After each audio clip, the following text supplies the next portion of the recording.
the Israeli Defense Forces told me that there are 130,000 missiles which are existing with the Hezbollah and the Hamas. Iran has deliberately chosen that they will engage Israel not by direct means but by proxy. Where do you see this Israel-Hamas conflict going, sir? As long as the United States is backing Israel, I suppose no other diplomatic thing really matters. With his coming, Ukraine, a possibility of a ceasefire in Ukraine seems to be likely to be quite positive. Isn't it a loss of face? So you lose 20% of your territory and then, say that white flag. And India doesn't say yes, sir. Is that upsetting the Americans? If you do not have the aggressor on the table, sir, what are these 99 countries doing talking to each other in Switzerland? What is happening in Jammu is still a sideshow. It is Kashmir which is the center of gravity. The whole thing, they wish to bring it back into Kashmir through the Jammu route. Hello friends, I'm Gaurav Arya and you're watching Gap, the Gaurav Arya podcast. Thank you for all your love, your support and your blessings. For the first two podcasts, now we have an extremely special guest. Somebody who's led a strike corps, someone who has GOC 15 Corps. 15 Corps is the corps that looks after the entire Kashmir Valley. A very well-read general who's also called a scholar warrior in the army. Ladies and gentlemen, it's my proud privilege to present to you Lieutenant General Syed Hasnain. Sir, Jai Hind and a very warm welcome, sir. Thank you very much and Jai Hind to all our viewers. So I'll lead with Bangladesh is the flavor of the season and there are so many things coming out of Bangladesh, sir. And we'll go around the world, sir, because I know you'll be happy speaking about every question that I throw at you. About Bangladesh, sir, every image of India and Bangladesh, their friendship, including 16th of December, is somehow being dismantled by people. Though Muhammad Yunus has come up with very positive comments, whether it's the Hindus being targeted or general mayhem and murder that is happening, he's been extremely positive and he's saying, no, everybody's an equal citizen. Why is this happening, sir? Why do you think? See, Gaurav, firstly, I think we worked at a comfort level with Bangladesh for many years. Particularly the last 15 years, we have been at a high level of comfort with them. And we have worked on certain presumptions. Our presumptions were that 1971 became the backdrop to our relationship. That India went in, sacrificed a number of soldiers, I think 2,500 soldiers almost. And we won the war, created the nation of Bangladesh, and withdrew. 93,000 prisoners we took and we withdrew from there. And thereafter, we have each time viewed Bangladesh through the prism of 1971. At least this is what a lot of people from Bangladesh tell me. Because even I was really not aware of this.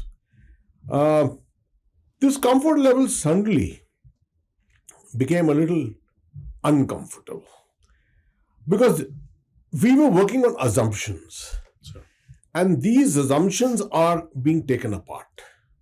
Our assumptions were that the people in Bangladesh are very happy with the manner in which the Indo-Bangladesh relations have gone. The fact that 25 million people have been lifted from poverty in Bangladesh. They have hit $450 billion in terms of the size of the economy. They could be the second $1 trillion economy in South Asia. And $60 billion worth of apparel exports every year. I mean, that's the kind of success story which we have been seeing in Bangladesh. What we didn't realize is that below all this comfort level, there is some kind of a discomfort. Simmering discontent among the people. And the people I speak to now tell me that you in India have not understood that while yes, we appreciate everything you have done, but you don't appear to have looked at the people-to-people relationship. Now, I've analyzed this in my mind to a great extent. And I felt that were we looking down upon Bangladesh? Were we doing a parent-to-child kind of a relationship? Or at least a big brother, sir. Big brother, if nothing else. I'm reasonably convinced that we were not. We were very well-meaning, and our government has been very mature in its dealings. With this current government, Lots and lots of issues have been resolved, border-related issues have been resolved, and the comfort level with the government of Bangladesh has been very high. So these presumptions were there in our mind. We never looked at it deeper. And it's only now that when you have conversations with people from Bangladesh, intellectuals, that they reveal that perhaps you all have not looked at the people's dimension correctly. Because at the people's level, there is a great desire to be heard, to have democratic values. And those things have not been respected by the government of Sheikh Hasina at that time, and that India has perhaps not realized this. So, with this, you found the fall of the government, etc. And unnecessarily, I would say, India became the fall element, where everything was being targeted. I suppose the anger which comes out of mobocracy when it takes over, it starts looking for some objects to take out its anger on. It seemed the easiest whipping boy they found was India. And I personally feel this is a short-term, very short-term situation. India has the maturity, it has the bandwidth, it has the leadership, it has the capability, and we have our security environment. We are concerned about it. When we are talking to Bangladesh, we should be talking in a multi-dimensional kind of a way. That is, we look at it from a people-to-people angle, we look at it from a security angle, we look at it from a socio-economic angle. That's the way I think we should be approaching Bangladesh. And I'm sure these are a few lessons that probably will emerge from the current happenings, and we will only see a stronger relationship emerge from here. So one question, sir, about Bangladesh again, before we go to Iran and the rest of the world, sir. Muhammad Yunus said that when things were going wrong in Bangladesh, and we requested India to at least comment about what is happening in the elections, India said that it is an internal matter of Bangladesh. And then Muhammad Yunus goes on to say that, you're like a brother. You're like an elder brother. If something is happening in your neighbor's house or your brother's house, how can you have a hands-off policy and say that, this is your internal matter? Is a brother's house on fire his internal matter? So now this is a catch-22 situation, sir. If you interfere, then, India is interfering. Not really, Gaurav. I think the approach of the government of India was absolutely correct. And why do I say this? You see, these kind of situations, and sometimes when you're surprised by these situations, create all kinds of compulsions, contradictions around you. It's not easy to join the dots. You join a few dots and you realize there are many more dots which appear. Yes, sir. So every direction in which you're joining the dots, you're getting different views which are coming out towards you. I think India did the right thing by keeping away for the first. You see, initially jumping into it, and let's say if a counter-revolution had happened and Sheikh Hasina had come back and you found the government, nothing had happened to the government, we would be eating crow. So in foreign relations and in strategic matters, I don't think any nation puts all its, things into one box and starts looking at perhaps acting in that manner. You keep your options open. Yes. And I think the manner in which India handled this was exactly that. It just kept its options open. And you will find this internationally. Unless there is a huge commitment like the United States with Israel, it will, under any circumstances, it will support Israel. It will go for that. That kind of a thing does. We in India are a little more pragmatic on these issues. And I'm sure that the best interests of India and Bangladesh are being served today by the manner in which we are both approaching the situation. So now a little bit about Iran. Iran has threatened war. Ismail Haniyeh was killed in Tehran, sir. Though Israel hasn't said anything about the killing and they have chosen to keep quiet, but it's, I will not use the word open secret, sir, but I think it's pretty evident to all the analysts and even the common man on the Tehran streets that Israel has done it. Now, Israel is not saying anything about it. The Zionist regime, quote unquote, is how Tehran looks at it, and they're saying that we are going to go to war with them, sir. First thing, do you think Iran will go to war? Because there are countries to cross. I mean, you can have a drone strike, you can have a ballistic missile strike, a cruise missile strike. That is all right, sir. 2,000 kilometers, not a big deal. But when you say war, it has other dimensions to it. Like, for example, land invasion. Does that look out of the question, sir? Something from the sea? See, you go by history, Gaurav. You go by trends, the methodologies adopted by nations. Iran has deliberately chosen that they will engage Israel not by direct means, but by proxy. And they've been doing it. And they've been doing it quite successfully. And it's a considered policy. Considered policy. After all, you see what happened in 2006 with Hezbollah. Yes, sir. They are the ones who armed Hezbollah. They are the ones who financed the Hezbollah, perhaps, right? Gave them all the backing. And Hezbollah performed almost in a conventional war, right? Why would Iran engage in this kind of a thing? First of all, they don't enjoy a common border. Secondly, right from 1992, I still remember I was in the MI directorate in the army headquarters. Sure. And my job was to monitor international relations. And I still remember what used to surprise us was the number of missiles and rockets that Iran was acquiring from North Korea. No other nation was acquiring the quantum of missiles which they were doing. No one was doing it. And when I went in later years, I think about 5 years ago, when I went to Israel, one of the questions when I put to the IDF, the Israeli Defense Forces told me that there are 130,000 missiles which are existing with the Hezbollah and the Hamas. Wow.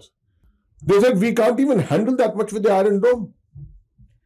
So it's all about missiles. They realize that without a common border, the way to do it would be intimidation, would be through rocketry and missiles. Saturation, sir. Saturation, absolutely. This is a Chinese concept also, if you really look at it. Sure. Second artillery. What is second artillery? Is this only? Massed artillery. Rocketry and missilery. Yes, sir. Right. And why should you engage in land warfare or air warfare across borders and things like that? The IRGC, the Iranian Revolutionary Guard Corps, is primarily designed for proxies, for proxy warfare across the borders. They like to call it foreign operations. Foreign operations. That's right. Exactly. So that is why I think if you really go back in the last 4-5 years, when Soleimani, the commander of the IRGC, was assassinated also, there was a big, response, lots and lots of anger which was spewed out from Tehran, and they promised revenge, etc. But then that is all for the moment. When you sit back and think pragmatically, where will this conflict go? I think Iran is far more sensible than Pakistan. Pakistan decides upon something and they never look at conflict termination. They always looked at initiation. Iran looks through conflict and says, we initiate something, where do we take it? Right? And you have found that in most of these cases, they fired off a few missiles which were duds mostly. Sure. Right? And perhaps even pre-informed Israel or pre-informed the United States in the case of the Qasem Soleimani's case. They pre-informed the United States and by that strategy, they sort of overcame the embarrassment behind it. So I think that's smart thinking. If you can't win a war. So unlike Pakistan that goes to Kargil. Exactly. And you don't have an exit route. You don't have an exit route at all. All you're doing is, great, get into it. And if you look at Kargil, I mean, to initiate a conflict in a place like Kargil, which is the remotest part of the exterior lines. If you really look at Kashmir, Sure. Kashmir is a bulge. Sure. And they are on the exterior lines. And we are on the interior lines. Obviously, our response was so much faster. Don't you think a general in the Pakistani army should have thought about it? But in Iran, things are similar, are different. They think through these kind of things. And, well, I suppose Persian culture is supposed to be something It's a civilization, sir. Civilization, much more cerebral and things like that. More maturity than the Pakistanis. Yes. No, absolutely, sir. Going back to the Israeli things, and now Rafah started a month or so back, sir. What's happening in Gaza, sir? So we've seen that there has been an expansion of this conflict, sir. Where do you see it ending? Because Dr. Jaishankar very recently in Delhi, he was giving a talk and he says that I see dark days ahead. What's to that effect, sir? And he said that, look at what is happening in West Asia and what is happening in the Russia-Ukraine theater. And he also spoke about Southeast Asia and South Asia. And essentially, the part that was left unsaid in the media court was there would be a worry about supply chain also, sir. Because that is the core worry which everybody has. Where do you see this Israel-Hamas conflict going, sir? Do you see it ending anytime soon? No, I don't think it's going to end very soon. Unless there's a regime change in Tel Aviv itself, perhaps. We've just seen the Israeli defense minister taking great objection to his own prime minister and saying that the manner in which this war is being handled is not likely to lead to any termination, anything which is very, very positive. So you see that we have to look at the doctrine. What is the doctrine which Israel is following? They seem to be following a doctrine of the extermination of the last Hamas terrorist. Now, anyone who knows anything about terror and the employment of terrorism as the core issue of hybrid war will always tell you this, that it's impossible to eliminate the last terrorist. Because elimination of the last terrorist would mean that you have to eliminate the last male person, part of the male population, and then even there are enough women in society available to come back as terrorists, right? So this is an impossible game. You can continue bombing Gaza till the cows come home, but victory will be elusive till then. It's a question of how long can the supply chains manage the Israeli requirements too. After all, how much? They've got something to the tune of about $60 billion or something. No, $62 billion was Ukraine. $26 billion was Israel, yes, what they got from the United States, the $95 billion bill which President Biden had got passed. So $26 billion is a hell of a lot of money, right? It has given them enough for the moment. If Trump comes back, let's say, probably he may reinforce it, or whoever does it. The United States will keep this chain perhaps going. It is assisting the defense industry in the United States to a great extent. We are aware that at the moment the Congress passed the bill, the supply chains in the United States started working overtime. Yes, supplying to Ukraine, here towards Israel and to Taiwan, everywhere. We've got the $95 billion sustains much of the defense industry there. The share prices shot through the roof. Absolutely. So, I'm not sure whether, for the sake of supply chains, whether the war in Gaza will end as such. No one is listening to the United Nations. No one is listening to the humanitarian agencies, the UN humanitarian agencies. A lot of European countries have sort of spoken out, withdrawn support and things like that. But as long as the United States is backing Israel, I suppose no other diplomatic thing really matters. Russia and China have been both sort of rage against it, but it's not really making a difference. So I see this conflict just simply continuing, unless, as I said right at the beginning, unless there's a regime change. And that, until the US elections, and maybe a short period thereafter, in which decision-making will take place, I don't think anything major can change there. So what you're seeing, the situation there is going to continue. Ukraine. Chances of a ceasefire in Ukraine seem to be very, very low. I was coming to that, sir. I was coming to that. Right. And I just wanted to ask you, sir, specifically that, Russia has taken over Ukrainian territory. Somebody says it's 18%, 20%. A significant chunk of Ukraine is now under Russian influence or Russian control. Now, the problem is that, sir, I think this entire thing, and please correct me if I'm wrong, sir, this is a fool's errand, sir, because there has been no horizontal escalation. It is that 1,200 kilometer frontage. They're going hammer and tongs against each other, sir, hammering each other. And people are funding the war. Western countries, NATO, they're funding the war. They're not sending troops, sir. They're just sending money, they're sending weapons, and the money takes a U-turn and goes back to American weapons manufacturers. That is one piece, sir. Now, my question to you is that in this entire scenario, sir, where does that leave Ukraine? Because Trump, we can put it to bluster also, sir, because Trump is known to make such statements. But Trump says, within 24 hours, if I become president, this war will stop. Is it bluster? Does he mean it?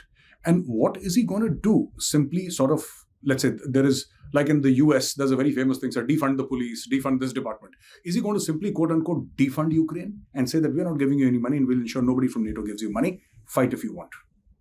Where does it end, sir? Well, Trump is capable of taking his decisions, and hard decisions at that.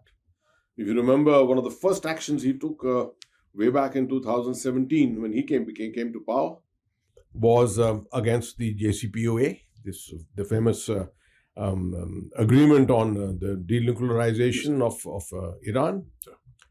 So he's quite capable of and pulling out America from the JCPOA at that time. So he's quite capable of withdrawing this kind of support, because he seems, and if you remember what he did with NATO, I mean, he defanged NATO virtually. Absolutely. And with the kind of financial support which he withdrew from the United States, asking each NATO nation to pull in much more than what they were pulling in as a part of their authorized budget and things like that. We had NATO had its challenges during those 4 years of the Trump administration. So I'm quite sure that if Trump comes to power, he is likely to do it. He's already making the same noises. He's speaking, I think this morning's newspapers I was reading, he was praising President Putin, he was even praising the North Korean president. So I suppose you can go to any extent, right? He spoke good things about Xi Jinping, right? So he's a different kind of a leader, and he believes in perhaps some kind of a maverick leadership by which he can upset things and then try and bring them back. Sure. Of course, you have to credit him with things like he tried the Abraham Accords. Not a wonderful Yeah, it's a wonderful this thing, and yes, it has helped us also tremendously, yes, to a great extent. If the war had not taken place, if Hamas had not initiated this entire thing, perhaps the Abraham Accords would be progressively moving ahead, and it would have been a good thing for the Middle East. But unfortunate. So as far as Ukraine is concerned, I think the way Trump looks at it is he considers the Ukrainian president as the villain of the piece and will just stop support to them and be able to put some kind of a pressure on the Russian president to also look at the possibility of a ceasefire and with assurances of some kind of a withdrawal from the Donbass area. Although that's going to be a very, very major challenge, because, I mean, they've got into Donbass, and that is a Russian majority area, as you're aware. And so, therefore, the kind of linkages that the two societies have, Donbass with the rest of the Russian society, it will be a difficult call for Putin at that particular time. But then Mr. Trump doesn't look at long-term things. He just looks at first initiating something and then hoping that it will get reinforced as you go along. But with his coming, Ukraine, a possibility of a ceasefire in Ukraine seems to be likely to be quite positive. Isn't it a loss of face? So you lose 20% of your territory and then, say that white flag. Ukrainian society, I'm not sure how Ukrainian society, we don't get enough reports from the thought process of the Ukrainian society. Towards the areas of West Ukraine, things are normal, quite normal. Yes, sir. Right? Production is going on. Of course, their agriculture is hugely affected. Their industry all along the Odessa area, along the Black Sea coast and places like that is hugely affected. They have been suppliers to many, many countries around the world. Supply chains in terms of ancillaries and small machine parts and things like that, those have got affected hugely. So their economy is in a problem, and they cannot fight this war if the United States is not going to support them with a $62 billion budget for war. It will automatically dry off. But that, I'm sure, when Mr. Trump, if he does withdraw this support, I'm sure the Trump administration and his security advisors would definitely advise him on the aspects of getting guarantees from Russia. Because without guarantees from Russia, Ukraine tomorrow you'll create a situation in Ukraine where Russia will be able to probably overrun Ukraine. Yes, sir. If they don't have the finances, then they don't have the supply chains to be able to sustain war. Sure. That kind of a situation cannot emerge.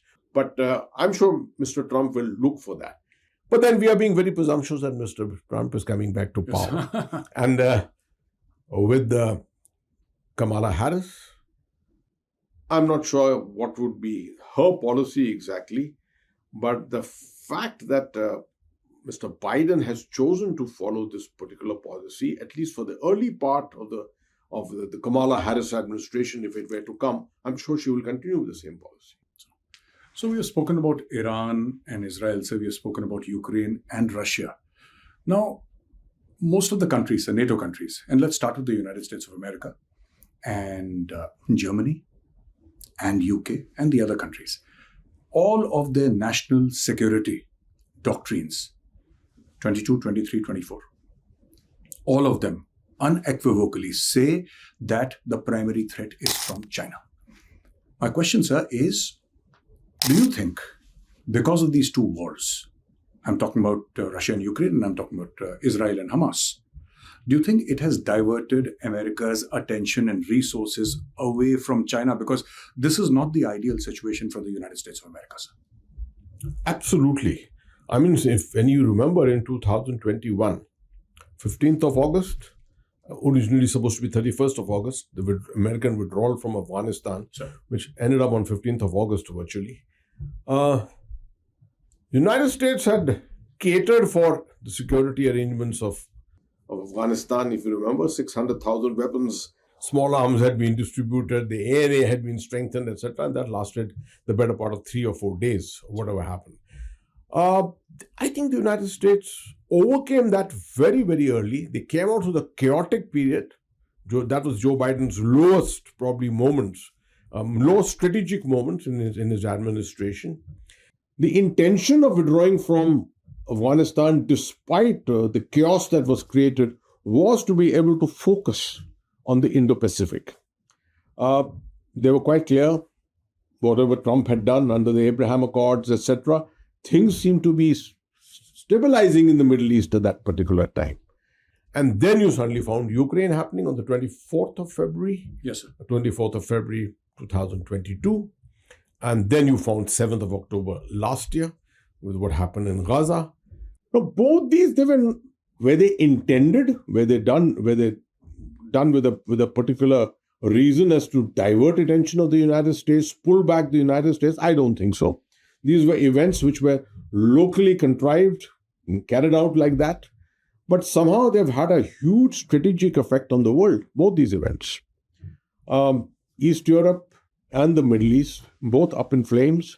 And the United States' attention completely focused on these areas, to the extent that their attention has even been lifted from Afghanistan. And we are seeing that there is a second tide of global terror, which is arising from here. The sentiments which are being created from Gaza will perhaps affect this tide, and you will find organizations such as ISIS, etc., which came up overnight in 2014 and 15, if you remember. Those kind of organizations can all come back. So the United States is going to be embroiled in these ongoing wars, the global war on terror, etc., without being able to focus its attention to its primary adversary, as you very correctly identify, which is China. And it needs to look at the Indo-Pacific much more seriously. It needs to look at perhaps the Quad properly. It needs to look at the various avenues that are available to it, the alliances, the arrangements that are available to it. The China is becoming stronger, but of course, the Chinese economy is getting weaker. And to that extent, the Chinese capability to fight or look towards establishing its dominance over the complete Indo-Pacific in a time frame of 2035 or so, that may get weathered to some extent and perhaps may be pushed back a couple of years. So the United States has got a little leeway at the moment. It should work on stopping this unnecessary war in the Middle East, which is only going to expand if they don't stop it. And we're already seeing the first signs of it in Lebanon, against Iran and things like that. And Ukraine, I would go along that time has perhaps come that they need to look at pulling back from this kind of issue of pride into which they have, got themselves into. This whole war in Ukraine really started with the NATO push towards the near abroad region of the former Soviet Union and Russia took it up to a point, and they would not have accepted it beyond that. I think they are also justified to a great extent in fighting for their own strategic requirements. And I think Ukraine, some kind of an arrangement by which Ukraine just happens to remain neutral, does not look at NATO, does not happen to be a part of the Russian scheme of things. It remains a kind of a neutral region, neutral territory in between. That could be some kind of an arrangement by which peace could be re-established, at least temporarily, and afford the United States the opportunity to start looking more seriously. Its partnership with India, for example. Sure. To my mind, the kind of attention that was there 4-5 years ago, the 2+2 partnership and things like that, which were thriving, regular meetings and things like that, although consultation in the United States and India is very much on, and our foreign policy, it includes a very, very important aspect of the engagement of the United States. But that tempo with which things were going in 2019, 2020 perhaps, that has got slightly diluted at the moment. Because of these two things. Yeah. So Eric Garcetti, the US ambassador to India, recently said, as recent as 2 weeks back, sir, he made a comment in Delhi and he said that strategic autonomy is not going to be of any use if India goes to war against China. And where does Russia stand? Do you think Russia will come to your help? And he said it, being a diplomat, I think he could have used better language. That's what I think. He could have said it differently. Now, this raised hackles in India, sir. I would like to know your reactions to this statement. And because, sir, 62, we fought alone. 67, Nathula, we fought alone, sir. Galwan, that skirmish, we were alone, sir. It's not that the Americans have been sending the Marines to the Himalayas. And I don't think the Marines are going to be any use in the Himalayas at all, sir. But having said that, do you think that the Americans are very used to having their way, and what upsets them is when India talks about strategic autonomy? They're used to dealing with countries like Pakistan. They're used to dealing with countries in NATO. You tell them what to do and they say, yes, sir. And India doesn't say yes, sir. Is that upsetting the Americans? The American diplomatic system, perhaps, looks at intimidation as a part of its doctrine. And that's exactly what the American ambassador, I think, has used. It is an extreme form of diplomacy, intimidation. But talking of war, India and China, I mean, yes, you talk about standoffs, you look about, minor conflict situations here and there, etc. You don't talk about start going to war, right? You look at national security, you look at partnerships, and this is not the kind of language which is spoken by diplomats quite usually, right? So I do think he went a little overboard. He's not really a career diplomat himself, so perhaps he could be forgiven to an extent. But the United States has to remember, it's worked very hard, there's no doubt. It has tried to placate India on various issues, such as the S-400 issue, for example. Sure. Right? This whole business of applying Katsai, if you remember, yes, to S-400. They wanted us to get out of the deal. We had already put in $5 billion into it and things like that. But the Americans, we thought that there could be possible sanctions on that, but the Americans sort of poo-pooed it away and said, no, we are squaring into a special relationship with India. I think the visit, Mr. Modi's visit, this kind of bonhomie which was exhibited, the visuals of that were not taken very kindly, to the extent that they realized that the Americans perhaps were talking a lot about a thriving Indo-American relationship, a thriving Indo-American emerging strategic relationship, and then to see visuals of that being cast around the world with India and Russia sitting together in, great bonhomie like this, somehow to them, and to the eyeballs seemed very, very awkward and very strange. Optics were not okay, sir. That's one of the reasons why this reaction came. I don't think this reaction was really thought through at that time, and perhaps not even meant to be such. It was off the cuff, perhaps, but India responded very correctly. Right? India, I think we were very polite about it, etc. But largely it's been written about, not enough also, but we can perhaps write much more, analyze much more about it on the specific aspect of the question that you asked. That do you expect the Americans to come and fight your war? In 1962, we were still a very less mature nation.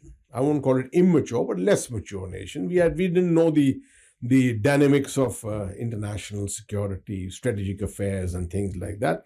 And I still remember even army people in 1962 were saying that we should ask the Americans to come and fight our war, right? Because we were defeated in the border war at that time. But then we gained our self-confidence, 1965, 1971, thereafter, the manner in which we've handled our security affairs, etc. And we don't expect anyone. I think our armed forces, our security system, our strategic dynamics of the country, of our foreign policy, we look at this entire thing as a wholesome aspect of national security, and I think we are quite capable of defending ourselves, even if it comes to China. What we are catering for is essentially options and making sure that we are never without options. It shouldn't be that we put all our options into one bag and hope that we're going to thrive out of that. Something goes wrong. For example, let's just take the Pakistan-US relationship, the manner in which it has gone through dynamics all around. Pakistan was a frontline state at one time, and then suddenly it withdrew. And then it came after the Cold War, when 9/11 happened, it again became the frontline state. In the 80s, it was the prime territory for the Americans, putting together this entire effort against the Soviet invasion of Afghanistan at that particular time. So, with all this having been said, I don't think the relationship between Pakistan and the United States, you even see today, after the American withdrawal from Afghanistan, the relationship dwindled for a short while. But once again, $450 million F-16 deal came about, right? Many other aspects of a special relationship, etc. The Americans can never do away with their requirement of Pakistan. Pakistan is a very, very important strategic territory for them. They have to realize that the same thing is true about India too, right? They cannot do away with the not having a strong relationship with India. India occupies a huge chunk of the Indian Ocean. It occupies a huge territory in the underbelly of China. All this is strategically so important for them. But then they have to understand that we have our compulsions too. And we need to retain our flexibility. We need to retain our strategic autonomy at all times. This is a doctrine of our foreign policy. We have followed this right from the time of non-alignment, if you remember. Non-alignment was a different issue. Strategic autonomy is a flow out of that.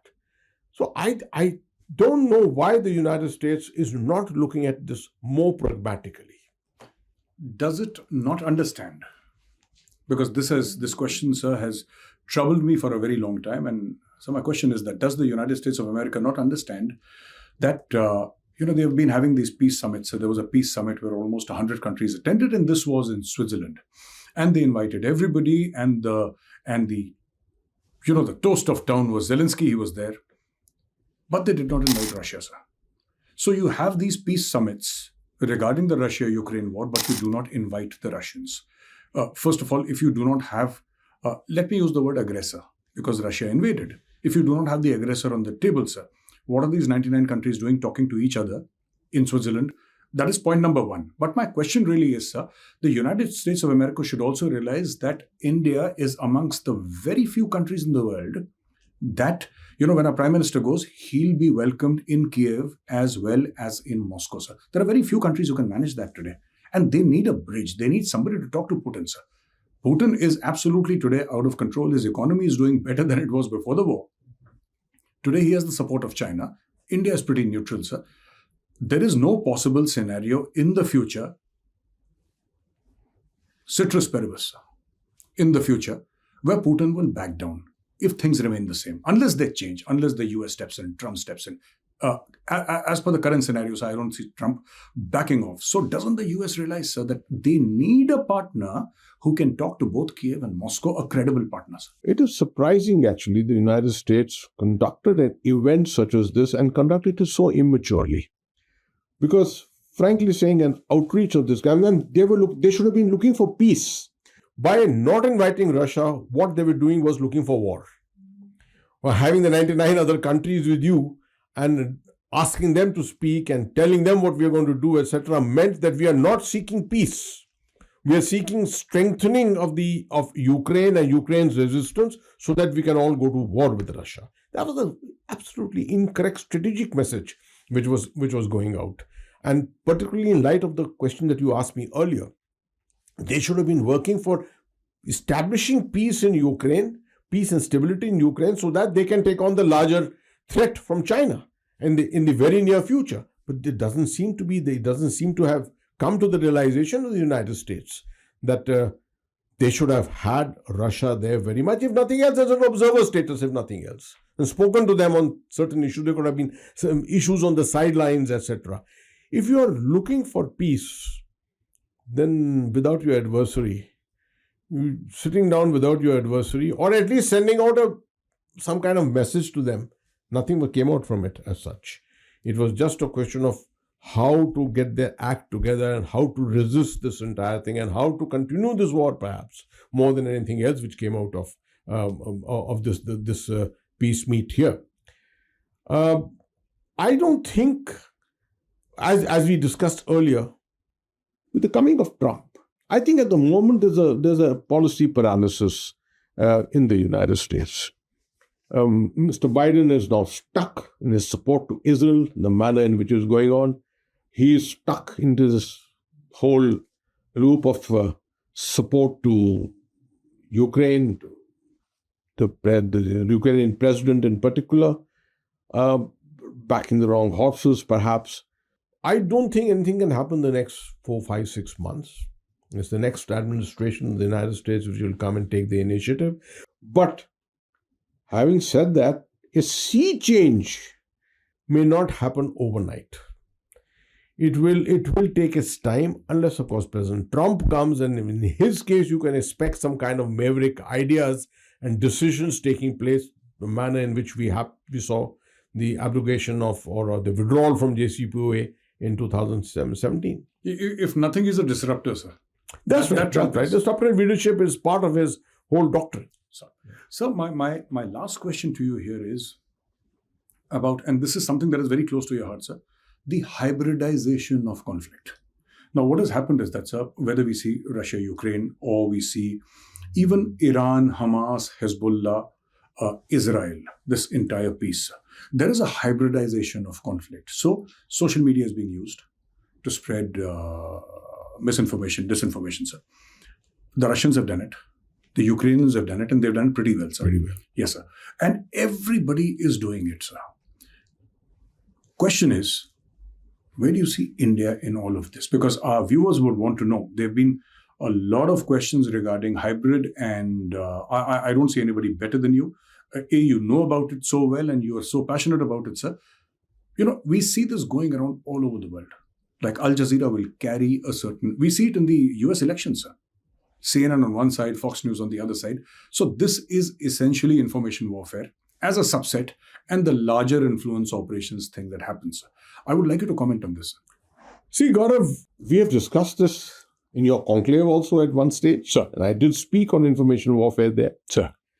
Hybrid war today is not just about information and social media. It's about many, many things. Finances particularly, supply chains, as you said, it's a very important aspect of it, ideological aspects, etc. I think the classic example is really in our own neighborhood. When you look at the whole issue of Jammu and Kashmir, we always think that you can destroy the intent of the adversary by destroying the means that he has got with him. For example, terrorists. You have killed large number of terrorists, you reduced the large number of terrorists in your territory, and you think you have established peace. But at the end of the day, you realize that a revival is always possible because you have never addressed the networks. Now, the classic example is, I think, what's happening in Jammu at the moment. We've succeeded so much in Kashmir. The removal of Article 370 in 2019, and thereafter the focus on the networks, the focus on the outreach to the people, a very good social media campaigns also to an extent, which have been carried out jointly by the army and the police forces, etc. And we've achieved a lot there. And somehow we couldn't do the same in the Jammu sector. Why so? And perhaps there are lots of reasons for that. We never thought the Jammu sector could be so affected. Our attention was on a 98% Muslim dominated area where we thought that's where Pakistan has got its outreach, right? But if you really look at it, what Pakistan is doing in the Jammu region at the moment, is a via media. I continue to maintain that what is happening in Jammu is still a sideshow. It is Kashmir which is the center of gravity. The whole thing, they wish to bring it back into Kashmir through the Jammu route. Right? If Jammu route can be activated, way back in the early part of the millennium, AFSPA came to Jammu area only in 2001. Sure. Because they realized at that time that they had activated the valley to such a great extent that they had not activated Jammu. And then they started activating Jammu. So 14, 15 years in Jammu was very, very active. They couldn't sustain it. And their attention came focused entirely on Kashmir. Now they're realizing that they had perhaps made a mistake again and they need to reactivate this area. And they are doing it with this intent of trying to bring in the whole thing into Kashmir. But we are diverting. We are talking about hybrid, right? We are talking about hybrid. Sir. This was a classic situation, the Jammu and Kashmir issue, where I think we've countered their hybrid war rather successfully, at least in Kashmir. And we will do it, no doubt, in the Jammu region if we follow the same principles that we followed there. Sadbhavna, sir, VAM. Absolutely. Social media, use of social media, development. As I always tell a student of strategic affairs, whenever you're looking at hybrid, you're looking at the political, the social, the economic, the diplomatic, the military, and the psychological dimension. If you look at these 6 dimensions, you get the answers to everything. It's not just kinetics. It's not just kinetics. You have to look at the military part is the kinetics. But then there are 5 other parts you're looking at. Psychological, which is part of the social media campaigning, etc. Right? Sure. The social part of it, the aspects of ideology, which you have to look at. The political part of it, the aspect of aspirations of the people, etc. Now the political part will be addressed now with the elections coming in. Sure. We've already addressed a part of it with the Lok Sabha elections, so successfully conducted in Jammu and Kashmir. But to bring this whole entire thing the other side, in the case of Ukraine and in the case of what's happening in Gaza, these are also forms of hybrid war. After all, what Iran is doing in the Levant area with Hezbollah, with Hamas, etc., is a kind of a hybrid war. A combination of missile strikes with terror, with a little conventional strike here and there, etc. These are the kind of things ideologically keeping the people going. These are the kind of things which are continuing, and not much is being done by Israel really to counter it. In the case of Ukraine has done a reasonably good job on this. The Russian, particularly the Russian psychological warfare, information warfare, in the beginning was extremely weak. It's all mostly from the West that it was happening. But then it also picked up. And you found that the Russian opinion, the Russian footprint of what was happening there, etc., all this started coming out in a more open kind of a way. So it's been addressed there also. But hybrid has got a way of, one of the characteristics of hybrid warfare is longevity. It can carry on forever. Like you've seen what's happened in Jammu and Kashmir. Sure. 32, 33 years now.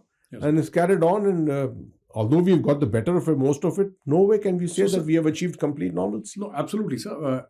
So essentially what I hear you saying, so please correct me if I'm wrong, you're saying that what the Hezbollah, Hamas, and all the other entities or proxies of Iran, what they're doing is hybrid.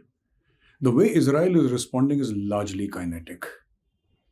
Conventional and kinetic, yes. Conventional and kinetic. Let's bomb them. Let's shoot. Let's this and that. All right, sir. Now I've understood. But what you're trying to say. just to go back to that question, Gaurav, I've just written a piece for an American magazine on the comparison of the Indian doctrine of counter-hybrid warfare and the Israeli doctrine. And in that I've brought out this particular difference very distinctly. It's a very simple thing. The Indian Army's approach of making sure that there is very little collateral. You go in surgical. You generate intelligence and go surgical. You don't take on in today's environment, you don't take on a search and destroy operation around a village or cordon insert operation with 100 houses. Those days are You gone. do it for 2-3 houses. That's what you do. Those days are gone. Those days are gone. Sir. Surgical operations without collateral. What about the United Israel? It's done exactly the opposite. Opposite, sir. Exactly each strike in a school where there's a possible holdout of a Hamas leadership leads to 100 children dying. Sir. Now this is going to create more and more conflict conditions. Nothing else.